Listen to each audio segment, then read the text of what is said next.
the end you will have your neck pain. I don't want to be the cause of that. See, when such introduction is given, no, that he is a Sanskrit scholar and very good singer. First time somebody has introduced me as a singer, so I'm very happy. And as usually the singers do, no, before they sing. Luckily, by God's grace, I do have some cough, so I can say I am a singer. One quality of being a singer is at least fulfilled. So please sit comfortable. If you want to switch on the fans, please switch on the fans, and then we'll start.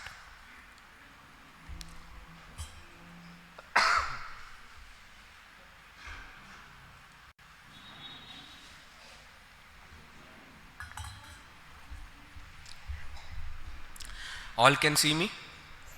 If you can see me, then I can see you. It's very, very, very important. I'm happy to see so many people here. After COVID, everybody is so reluctant to go anywhere, because they think that everything they get in their home. But you see, that personal touch does not happen online. Welcome to all the people who are joining online also. Those who can come, please come physically here every day. Shall we start?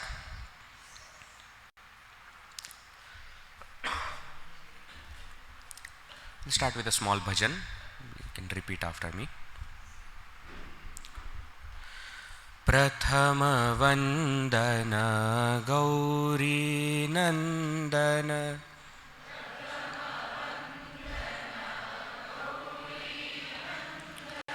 प्रथम वंदन गौरी नंदन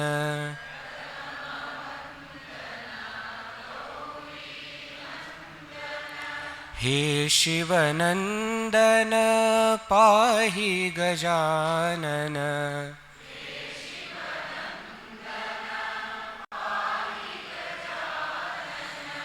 हे शिवनंदन पाहि गजानन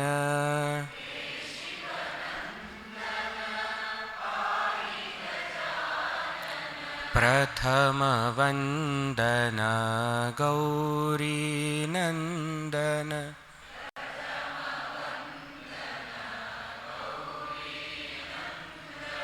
प्रथम वंदन गौरी नंदन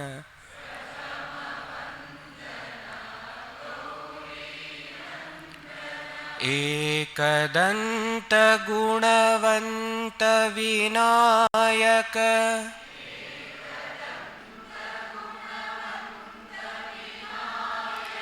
एकदंत गुणवंत विनायक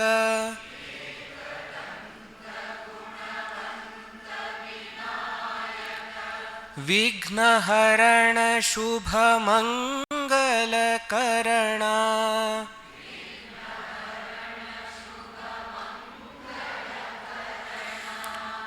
विघ्नहरण शुभ मंगल करणा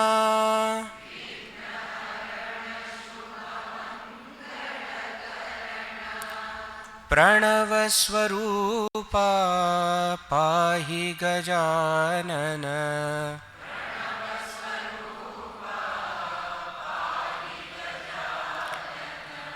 प्रणव स्वरूपा पाहि गजानन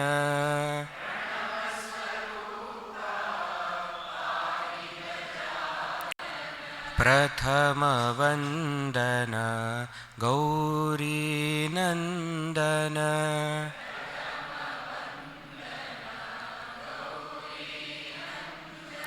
प्रथम वंदन गौरी नंदन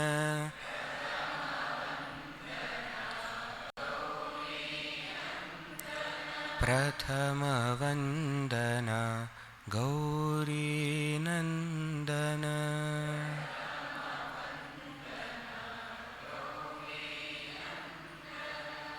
बोलिए श्री सिद्धिविनायक भगवान की, श्री सद्गुरुनाथ महाराज की।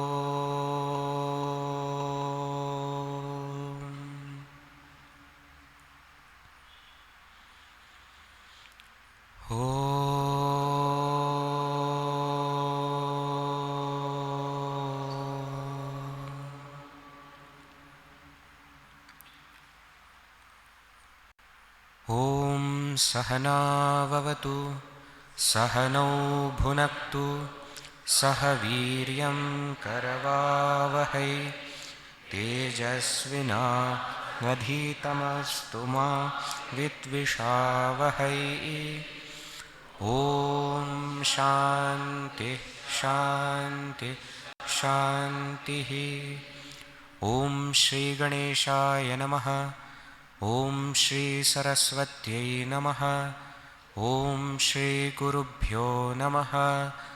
सदाशिवसमारम्भां शङ्कराचार्यमध्यमाम् अस्मदाचार्यपर्यन्तां वन्दे गुरुपरम्परां। श्रुतिस्मृतिपुराणानाम् आलयं करुणालयं नमामि भगवत्पाद शङ्करं लोकशङ्करं। समस्तजनकल्याणे निरतं करुणामयं नमामि चिन्मयं देवं सद्गुरुं ब्रह्मविद्वरम्। ईश्वरो गुरुरात्मेति मूर्तिभेदविभागिने व्योमवद्व्याप्तदेहाय दक्षिणामूर्तये नमः। मूकं करोति वाचालं पङ्गुं लङ्घयते गिरिं यत्कृपातमहं वन्दे परमानन्दमाधवं परमानन्दमाधवम्।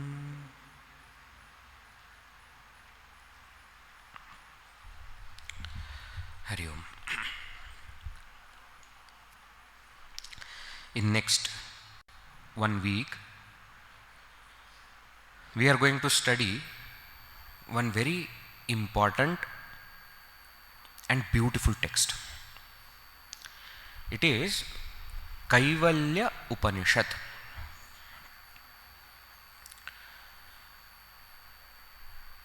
From the way you have all chanted all the shlokas together, I know you are not here for the first time. Guru Stotram also you chanted together. Okay, any shloka anybody will start, you know how to complete it. That means you get a sense of what kind of audience there is. I am sure some of you or many of you would have studied Kaivlya Upanishad before. Can you just raise your hand? And some of you have studied. Anybody here who is studying Upanishad itself for the first time? No Upanishad you have studied before. All right. Good. Such balance is required. You see, Upanishad is the part of Veda. Veda, which is the foundational text of our Sanatana Hindu Dharma and of Bharatiya Samskriti. The foundational text is Veda. Let us see little bit of introduction into this Veda Upanishad and then we will come to Kaivlya. Veda word in Sanskrit comes from root vid. Every word in Sanskrit is formed by adding different pratyayas to the base, to the root. So every word has a meaning in itself. That's the beauty of Sanskrit language. As we go ahead, we will understand. That word itself tells what the word is indicating. Uniqueness of Sanskrit. Example I will give you. What is this? This is I. In English it is called I. E-Y-E-I. Why is it called I? We don't know. It's called I. This is hand. Why this is called hand? We don't know. There is a word. But in Sanskrit it is not like that. I in Sanskrit is nayanam. Nayanam. One word. There are many words. One word is nayanam. Now nayana word comes from root ni. Ni means to lead. Neta word also comes from the same root, ni, to lead. Now because eyes lead us to a particular place, therefore eyes are called nayanam. You see the logic? It is not just randomly some word is given, word is formed by adding some alphabet, some letters here and there, and name is given. It's not like that. Hand in Sanskrit is called karaha. Comes from root kru. Kru means to do. Because hand is used to do so many things, therefore hand is called as karaha, karoti iti. So like that, every word, name that is given to a particular object has got a meaning why that name is given to that. So if the foundational text is called Veda, there has to be some meaning. What is the meaning? Veda word comes from root vid. Vid means to know. Vetti, vid, vidyate. Right? Vid means vetti. Vid means to know. So Veda means what? The knowledge itself is called as Veda. Veda by word only means knowledge. Right. One more meaning. Vedyate anena, that by which we come to know, is also called as Veda. What we come to know, the knowledge itself is called as Veda, and the means by which we come to know something, that means also is called as Veda. That's why in the Vedantic sessions, lectures, etc., you will hear that Veda is a pramana. Have you heard this word before? Pramana. Pramana means what? Authoritative means. Not just any kind of means, authoritative means. Why? Because it is right means to know. So Veda is knowledge. Veda also is means of knowledge. Okay? Now knowledge of what? Means to know what? So we say means to know everything. Whatever you want to know. Why? That's why knowledge. See, knowledge of something is possible. Knowledge of physical objects, knowledge of chemical solutions, knowledge of mathematics, knowledge of history. But knowledge is same. What it is of may be different, but knowledge per se is same. And therefore, Veda contains all kinds of knowledge. Material, spiritual, all kinds of knowledge. So Veda as knowledge means everything that is to be known, that can be known, that must be known, everything is part of this Veda. Okay? Now, how can everything be part of the Veda? Because it is the root knowledge of all knowledges. Once you understand the root knowledge, all other knowledges are included. Let me give you example to understand this. See, when I was in school and all, sometimes at that age, no, we get funny questions. But at that time we feel this is a very important question that I must find out. My question was that these mechanics, road, bike mechanics, car mechanics, cycle mechanics, how do they know everything about all cars? That was my question. That when a company launches a new car, does it give any manual to the mechanic? All the mechanics of the world are connected by some means, and how do they come to know? That new car is there, mechanic should know how the new car works. That time I didn't know much. I mean, talking in school, okay. So I used to observe them very clearly. My one uncle was mechanic. So when he used to do, I used to observe how does he do, how does he talk to other people when they come, new car is coming. Then I asked him one day that, uncle, this is a new car recently launched. How do you know what is inside? So he gave me some answer I didn't understand at that time. Later on I understood the meaning. He said, we have studied the soul of a car. Once you understand the soul, parts you will be able to deal with. So at that time I thought that the car has a soul. Like we have soul, car also must be having soul. So when mechanic goes inside, down, he talks to the soul. That is what I thought, because that's what he said. Much later, when I studied Vedanta, then I understood the meaning. If you know how the car works, the basics of it, then you can deal with any car. New model, old model, this company, German company, Indian company, French company, US company. It doesn't matter. Why? The only difference will be either the machine will be in the front or at the back. That is the only difference. 2-stroke or 4-stroke, chalo. CC will be different.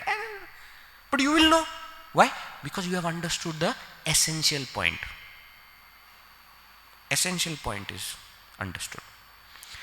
The same way with all the people, all the experts. You see, jeweler. You take any new thing also to him and say that this is gold. I want to redo it. I don't like the design. So what? Why? Because he understands the gold. He may not understand that the way your design is made, because you might have gotten it made from somewhere else. That doesn't matter. Why? He understands gold. Same with computer engineers, software, hardware. They understand the core of it. All other things are manageable. So when we say all kind of knowledge is in Veda, we must understand this point, that all kind of knowledge is in the Veda in an essential format. See, many people nowadays, they don't understand this point, and then they ask, nowadays social media is creating so many problems. Can your Veda solve the problems? Yes, Veda can. But don't expect the Veda to have the word social media in it. That's the difference. It can solve all problems.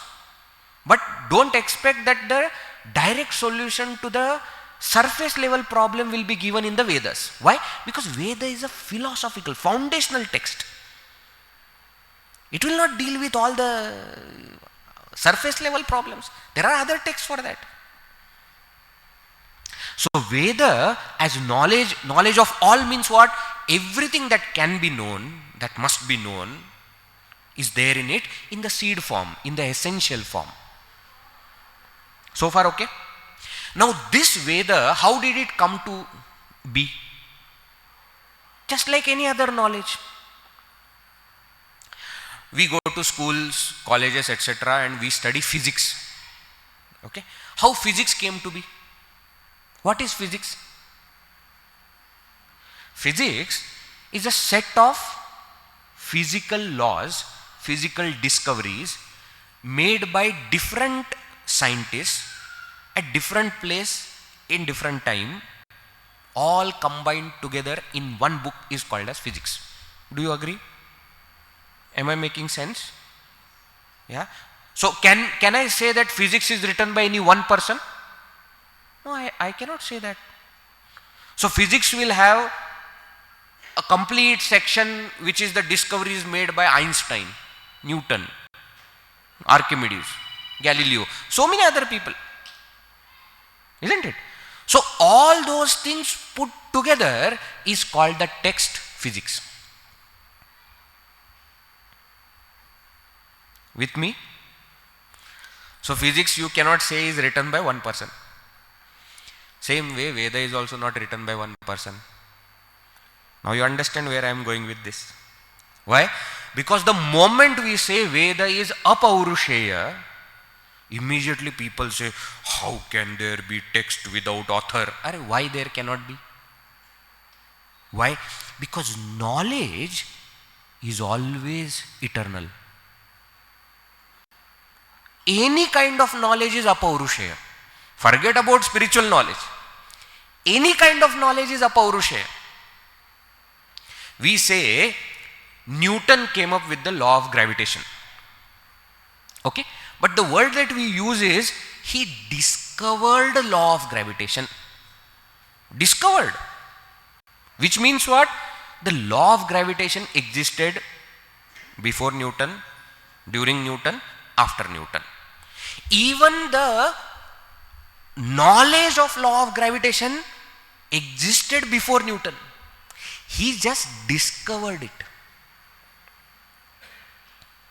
So knowledge that way is apaurushaya. Apaurushaya means what? You cannot you cannot say that this is written by this person or this is of this person. No, you cannot say. Therefore we say it is revealed knowledge. Knowledge is always revealed. Because one man called Newton was continuously behind it, and in everything he was trying to find out, that knowledge was revealed to that man. Okay, so suppose you and me go and sit under the apple tree, wait for apple to fall. No 9.8 meters per second square, etc. will come to our mind. Why? We are not seeking it like that. Because Archimedes was desperate for that understanding how the water splashes out and how much, etc. Because he was behind it, in any moment the knowledge just revealed itself to him. Isn't it? Famous story is there, no? He was entering into the bathtub. When he entered into the bathtub, water came out. And then he said, this is what I was searching for. Now remember, he has entered that bathtub so many times before. Why it did not reveal before? Because he was not ready for it.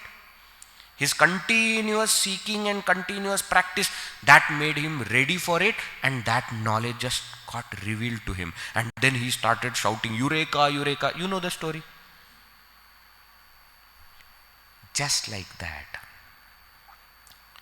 Veda also is set of revealed discoveries.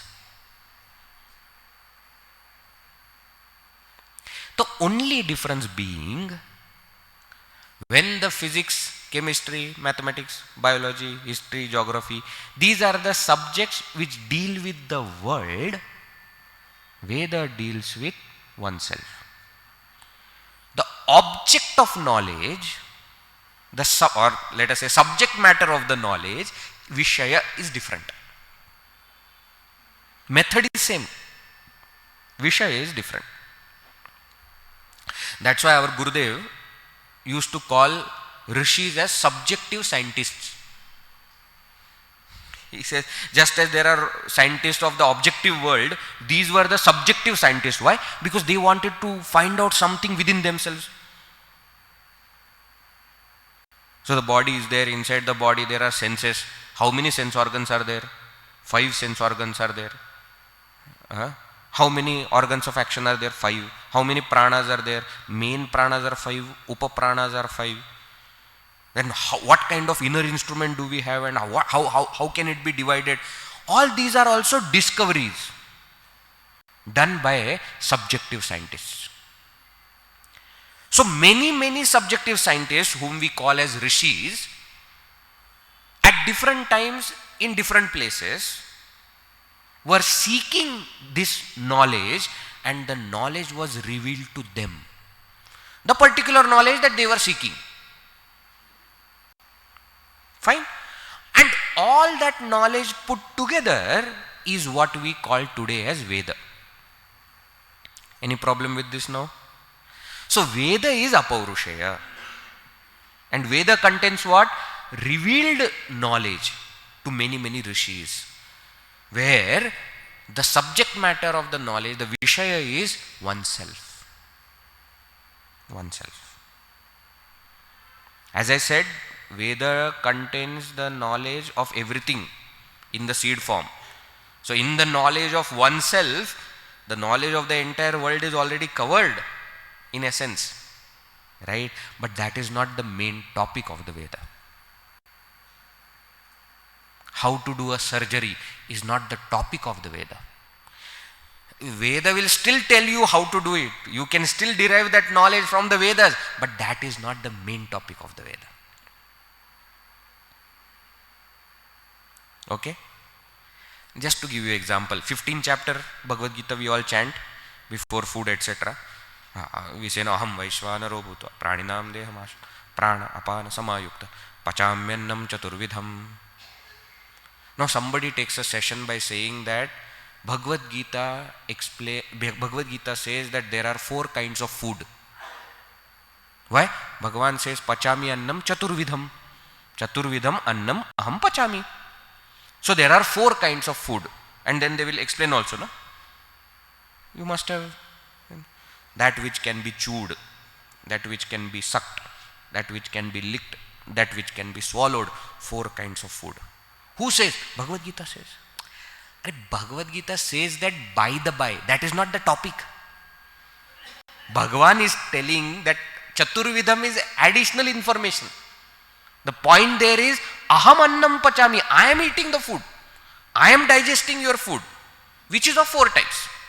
Now you understand that 4 types, their food is of 4 types, though it comes in Gita, but that is not the topic of the Gita. That's not the topic of the verse. In the same way, there will be all kinds of knowledge that can be derived from the Veda. But that is not the main topic of the Veda. So the main topic of the Veda is oneself. Now, when different rishis seeking different kinds of knowledge about oneself were revealed that knowledge, they taught that knowledge that was revealed to them to their students. The students in turn learnt. Some of the students themselves went on to become rishis. Why? After learning the knowledge from the Guru, they were seeking something, and more knowledge was revealed to them, which they then taught to their students. And this is how the knowledge came down. Knowledge came down means knowledge came forward, flew. It continued. And because the transfer of knowledge was in the form of talking, so the student used to hear, understand, memorize, maybe reveal some more knowledge revealed, add to that, and then teach it to students, which the student will again listen. Veda itself is also called as Shruti. Shruti, that which was heard. So I am not telling something which I think, no, I have heard it from my master. So what? It makes very clear that the knowledge is pure. Why? Because my mind one day says like this, another day says like this. We can't believe that, no? One day I feel MS Dhoni is the best cricketer. Next day you come and you ask me, MS Dhoni, a worse fellow. But yesterday you said, no, I changed my mind. That we keep changing our mind. One day we say, this is my favorite food, so the wife cooks. Then you say, I don't like this. But when I say that this is the knowledge that I have heard from my guru, it shows that purity is maintained. But of course, what happened after some time, the retention power started to reduce. So the guru used to teach, but the student was not able to receive everything, retain everything, and give everything to the next generation. So the loss of knowledge started to happen. At such time, Bhagavan Vedavyasa came and he converted this knowledge into text, into volumes. That's why sometimes they will say, how many Vedas are there? Then somebody will say, Veda is one. What they mean is, Veda as knowledge is one. But as text, as volumes, 4 Vedas we know. What are the 4 Vedas? Rigveda, Yajurveda, Samaveda, and Atharva Veda or Atharvana Veda. It was Vedavyasa who went and learned from all the rishis, imagine, and then compiled all that he has learned in these 4 volumes. Right? Now, each Veda, each volume, now when I say Veda, now I am not talking about the knowledge, I am not talking about the means of knowledge, but I am talking about the text that gives that knowledge. You understand the difference? So, each Veda, each volume is further divided into sections. According to what? According to the topic. So they say Veda's main topic, there are 2 main topics. One is Dharma, another is Brahma. Righteousness and reality. In simple terms, I am explaining. Dharma has got, the word dharma has got much more meaning into it than righteousness. You see, that's the limitation of the other language, right? It cannot have all the meanings of what the word dharma and what the word Brahma means. But in simple terms, the main 2 topics are dharma and Brahma. Now, if there are 2 main topics, then there are 2 main sections in each Veda. One is called as Karma Kanda, another is called as Jnana Kanda. Karma Kanda and Jnana Kanda. Now careful.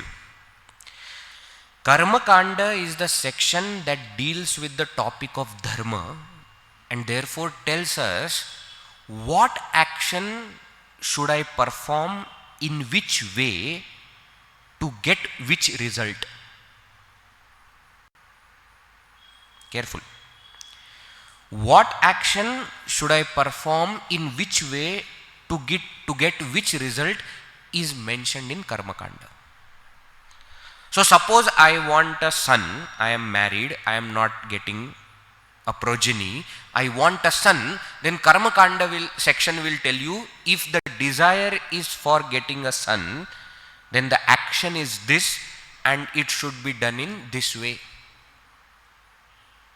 Clear?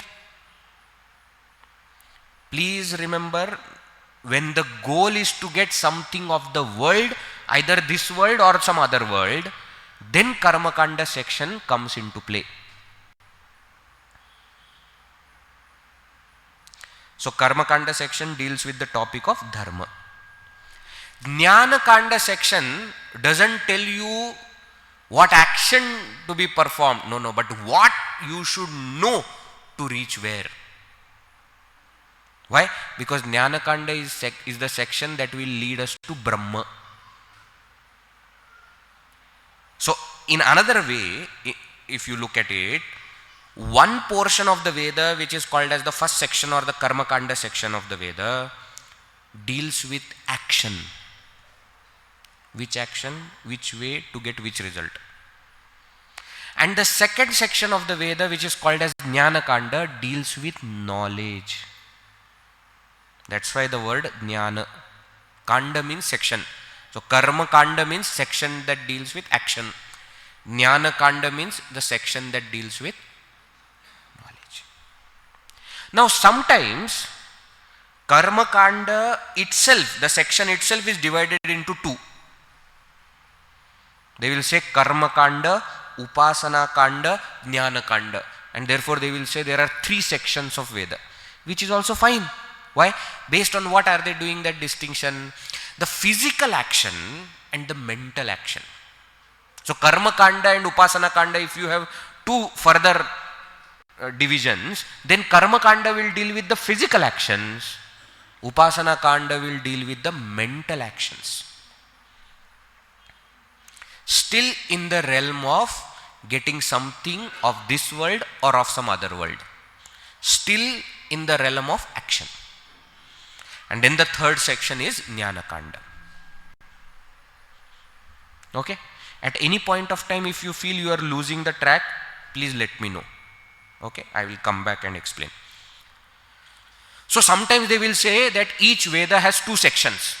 So when somebody says like this, don't go and fight with them. No, there are three sections. Vedji told. And Vedji told both things. If they say there are two sections, what are the two sections of the Veda? Karma Kanda and Jnana Kanda. If they say there are three sections, Karma Kanda, Upasana Kanda, Jnana Kanda. Sometimes they will say, no, Veda has four sections. No problem. Why? What are they talking about? In this Karma Kanda, Upasana Kanda and Jnana Kanda, now the Karma Kanda, the first section is further divided into two. Mantra, also called as Samhita, and Brahmana. What are these two sections? Simple. Karma Kanda deals with physical action. Now while doing that action, I am supposed to chant certain mantras. Isn't it? In simple puja also, which is done at home, and Panditji or somebody comes and says, no, he chants the mantra and then he tells you what to be done, what is to be done. Offer the water in the plate. Now there is a mantra that is to be chanted. Say, repeat after me. Om Mamopata Samasta Duritakshaya Dwara. Now this is the mantra that I am chanting. And then he tells the instruction, take akshata in your right hand, offer. You understand? When I am performing action itself, it has two parts. The mantra that I am chanting and the act that I am doing. So those are the two sections of the Karma Kanda, Mantra and Brahmana. Mantra or Samhita, two names are given for that section, contains the mantras to be chanted during the action. And Brahmana section deals with the instructions, steps. Do this, do this, do this, do this, like that. Okay? Mantra section, Brahmana section. Third is called as Aranyaka section, which is nothing but Upasana Kanda. Don't get confused. Upasana Kanda itself is called as Aranyaka. Why? Because you are supposed to, retire life, you are supposed to live in forest, and that time no physical karma now there. You are in forest. You can't expect, get a cow which is white in color, and on this day you should take the milk and then offer. All those things are not possible in forest. So all the actions are what now? Mental actions. Sit down, close your eyes, now imagine. Now that is what will happen. So Aranyaka section.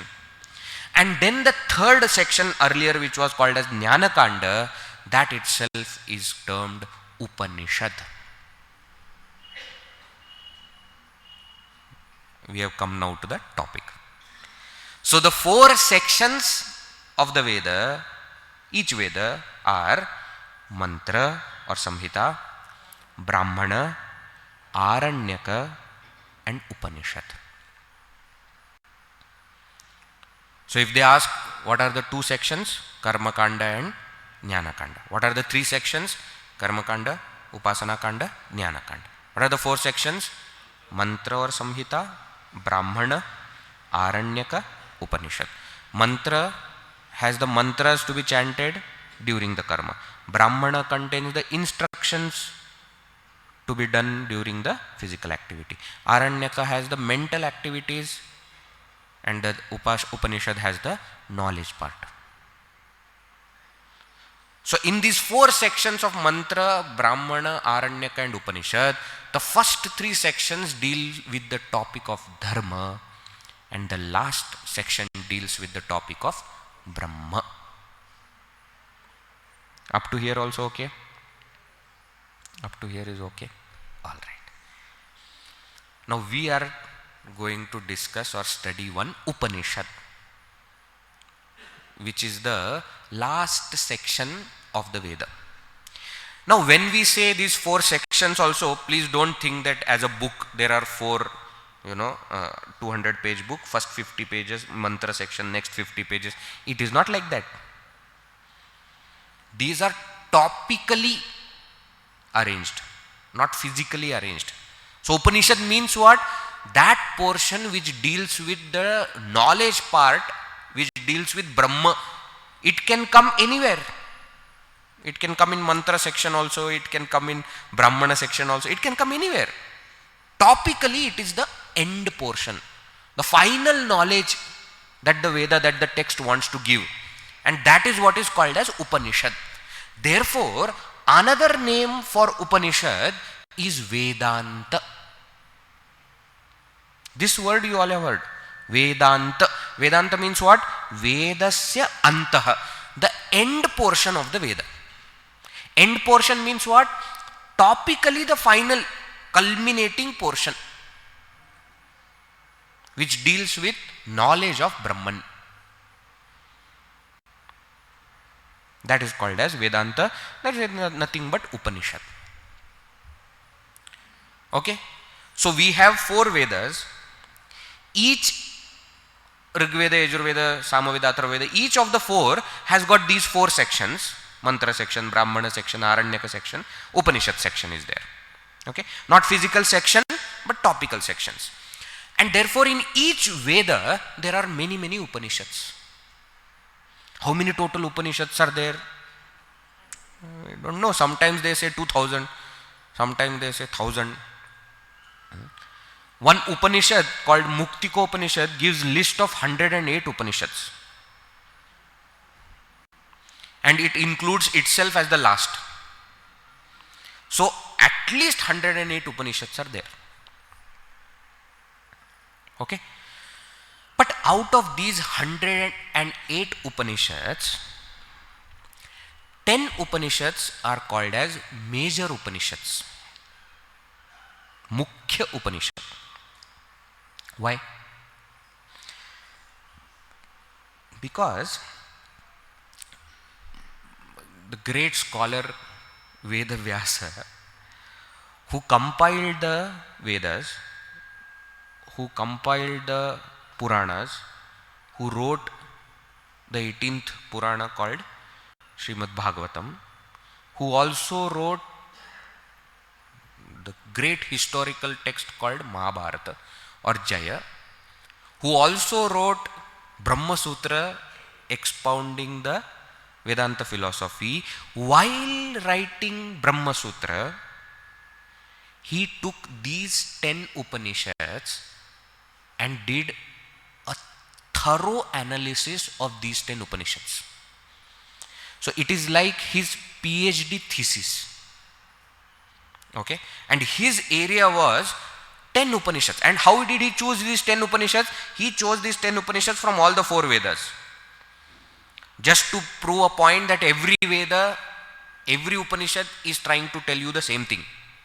They may be the way they are presented may be different, but the topic that they want to give is same. So to show this, he took 10 Upanishads and did a analysis of these 10 Upanishads and wrote a text called Brahma Sutra.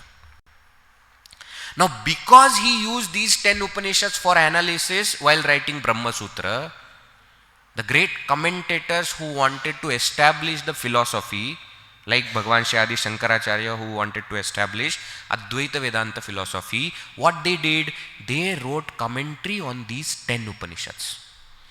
Ramanujacharya, who wanted to establish Vishishtadvaita philosophy, he also commented on the same 10 Upanishads. And Madhvacharya of Dvaita philosophy also commented on these 10 Upanishads, and other commentators as well. Doesn't mean that they did not comment on other Upanishads. Some of them have commented on other Upanishads as well, but it is a must to comment on these 10 Upanishads, and therefore the 10 Upanishads are called as major Upanishads. And they are Isha, Kena, Katha, Prashna, Mundaka, Mandukya, Taittiriya, Aitareya, Chandogya, and Brihadaranyaka. Vijay, how come you remember all these things? Because there is a verse. Ishake nakata prashna munda mandukya tittiri aitareyam cha chandogyam brihadaranyakam tatha. Thank you, Muktikopanishad, for making this easy for us to remember. So these are the 10 Upanishads which are called as major Upanishads. Vijay, can you chant that verse again? Yeah, why? No, you chant first. Ishake nakata prashna munda mandukya tittiri aitareyam cha chandogyam brihadaranyakam tatha. No, 10 are correct. I am not finding mistake in your verse chanting, but Kaivalya did not come in this.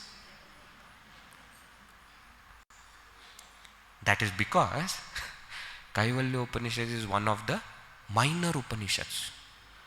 Oh, minor, not minor, that way minor. I already told you major Upanishads are not called major because they are major. No. Because Vedavyasji took them. Okay, he was sampling. Whatever came in the sample, he took. There are so many other Upanishads which are beautiful and which convey the ideas very beautifully. He has not taken in his PhD thesis. That's the only difference. Okay. In Muktikopanishad list, if you see, these 10 Upanishads are mentioned first, and 11th is there, 12th is Kaivlya Upanishad. So there is a possibility that it was there in his consideration, but while doing, he said that okay, these 10 are sufficient, let us not go into the 2. So the Upanishad that we are going to study is called Kaivlya Upanishad. It is part of, now there is a difference of opinion. Some say it is part of Krishna Yajurveda, some say it is part of Atharva Veda. Okay. Therefore, in some texts, like in Upanishad Brahma Yogin commentary, etc., you will see the Shanti mantra for this is Om Sahana Vavatu, which is the Shanti mantra for Krishna Yajurveda. In some of the texts, like our mission text with Gurudev's commentary, the Shanti mantra is Om Bhadrang Karane Vishrunu Yamadeva. Isn't it? Check in your book. Which means Gurudev considered this as part of Atharva Veda. So we are Gurudev's disciples. We will also consider it to be part of Atharva Veda, and we are going to chant the Shanti mantra which is associated with it. Right? Now, see the word Kaivlya Upanishad. The word Kaivalya means what? I already told you every word in Sanskrit has a meaning. Very well known meaning is there. Kevalasya bhavaha Kaivalyaha. Means what? This is a kind of taddhita. Taddhita means from one fundamental noun, another noun is formed. Kevala, one noun is there. From Kevala, Kaivalya is formed. Kaivalya is well known name also, no? No? In Maharashtra, etc., Kaivalya name is given to children. Boy, Kaivalya. I have also heard girl also being named Kaivalya. What does it mean? Kevalasya bhavaha. Nature of Kevala. Kevala means that alone. Isn't it? In Hindi also we say na, Keval Akela. मैं अकेला गया था. Like that, केवल मैं ही था और कोई नहीं था. Keval means one. One without any second. So that Eka Brahma, Ekam Eva Advitiyam Brahma, that Brahman which is one without a second is called as Kevala. If you go into the technical part of it, they will say Kevala means what? I know you are used to listening to Swami Advayananji, so I have to bring in all these technical terms also. Kevala means what? Sajatiya, Vijatiya, Swagata Bheda Rahitaha. Kevalaha. Means what? That one which has no difference. What kind of difference? There is no Sajatiya Bheda. Bheda difference is of three types. Sajatiya means between two things of the same species. Sajati. Sajati means same species. Two things. Vijatiya means between the two different species there is a difference. And Swagata means within itself there are different parts. A simple term, simple example. Tree is different from animal. Correct? There are many trees, but you say mango tree and dog are different. What kind of difference do they have? They have Vijatiya Bheda. They are of different species. But mango tree and neem tree, they are also different, but they don't have Vijatiya Bheda, they have Sajatiya Bheda. Why? Because both of them are trees, jati is same, but within that same species, same jati, there is a difference. And within the mango tree, there are differences. There is a bark is different and the shakha is different, the leaves are different, isn't it?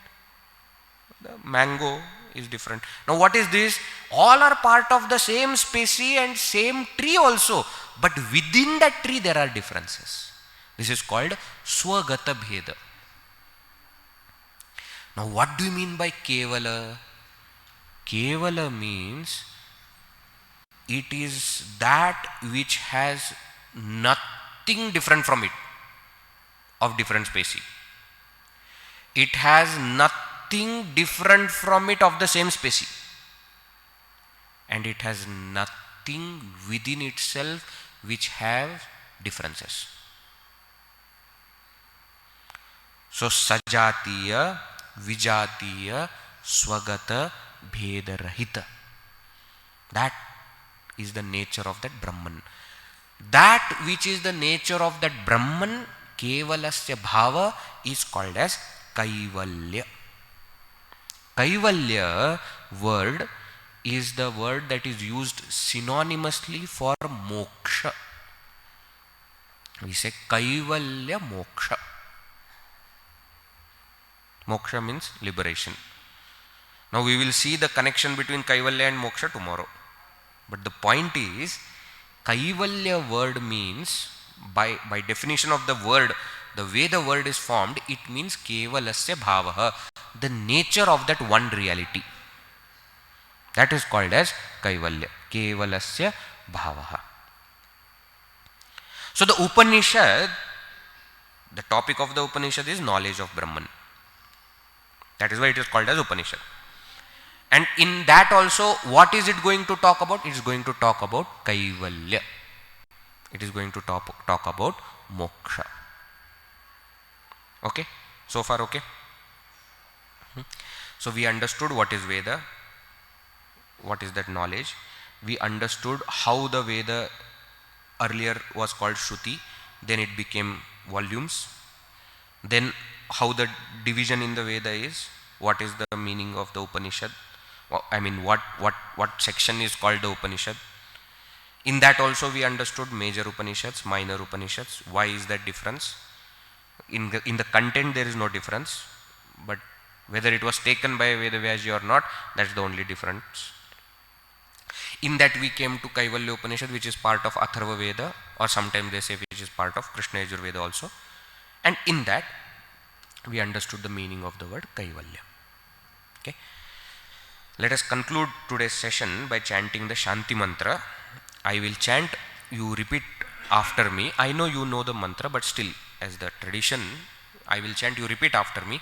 From tomorrow, before every session, we are also going to chant this Shanti Mantra.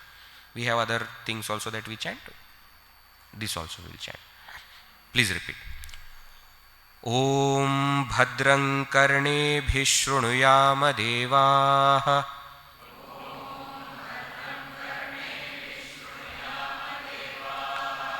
भद्रं पश्येमाक्षभिर्यजत्राः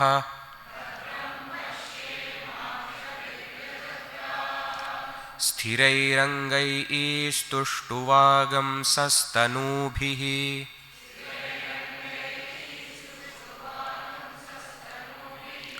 व्यशेम देवहितं यदायुः स्वस्ति न इन्द्रो वृद्धश्रवाः स्वस्ति नः पूषा विश्ववेदाः स्वस्ति नस्तार्क्ष्यो अरिष्टनेमिः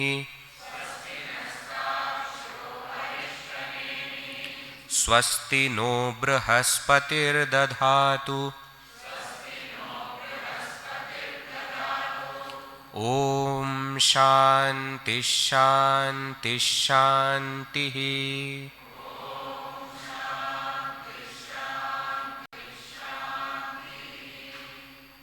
Shall we chant together once? ॐ भद्रं कर्णेभिः शृणुयाम देवाः भद्रं पश्येमाक्षभिर्यजत्राः स्थिरैरङ्गैस्तुष्टुवागंसस्तनूभिः व्यशेम देवहितं यदायुः स्वस्ति न इन्द्रो वृद्धश्रवाः स्वस्ति नः पूषा विश्ववेदाः स्वस्ति नस्तार्क्ष्यो अरिष्टनेमिः स्वस्ति नो बृहस्पतिर्दधातु ॐ शान्ति शान्ति शान्ति.